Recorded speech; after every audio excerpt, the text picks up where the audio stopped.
ಮತ್ತೆ ಅನಧಿಕೃತ ಅಧಿಕಾರ ಚಲಾಯಿಸುತ್ತಿದ್ದಾರೆ, ಕಿರುಕುಳ ನೀಡುತ್ತಿದ್ದಾರೆ ಎಂದು ಯಾರ ವಿರುದ್ಧ ನಾನು ದನಿ ಎತ್ತಿದ್ದೇನೋ ಅದೇ ಹಿರಿಯ ಸಹೋದ್ಯೋಗಿಯೊಬ್ಬರನ್ನ ಮಧ್ಯಪ್ರದೇಶದ ಹೈಕೋರ್ಟ್ಗೆ ನೇಮಕ ಮಾಡಲಾಗಿದೆ ಎಂದು ಆರೋಪಿಸಿ ಸಿವಿಲ್ ಕೋರ್ಟ್ನ ನ್ಯಾಯಾಧೀಶ ಆದಿತಿ ಕುಮಾರ್ ಶರ್ಮಾ ಆರೋಪಿಸಿದ್ದಾರೆ. ತಮ್ಮ ಹುದ್ದೆಗೆ ರಾಜೀನಾಮೆ ನೀಡಿದ್ದಾರೆ.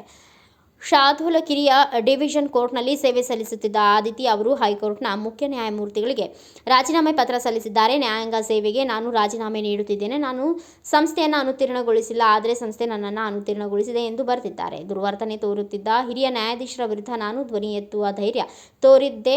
ಹಲವು ವರ್ಷಗಳ ಕಾಲ ನಿರಂತರ ಕಿರುಕುಳ ಎದುರಿಸಿದ್ದೇನೆ. ಆದರೂ ಇಲ್ಲಿಯವರೆಗೂ ಕಾನೂನುಬದ್ಧ ಮಾರ್ಗವನ್ನೇ ಅನುಸರಿಸುತ್ತಿದ್ದೇನೆ. ನನಗೆ ನ್ಯಾಯ ಒದಗಿಸದಿದ್ದರೂ ವಿಚಾರಣೆಯನ್ನಾದರೂ ಮಂಜೂರು ಮಾಡುವ ನಿರೀಕ್ಷೆ ಇತ್ತು ಎಂದಿದ್ದಾರೆ.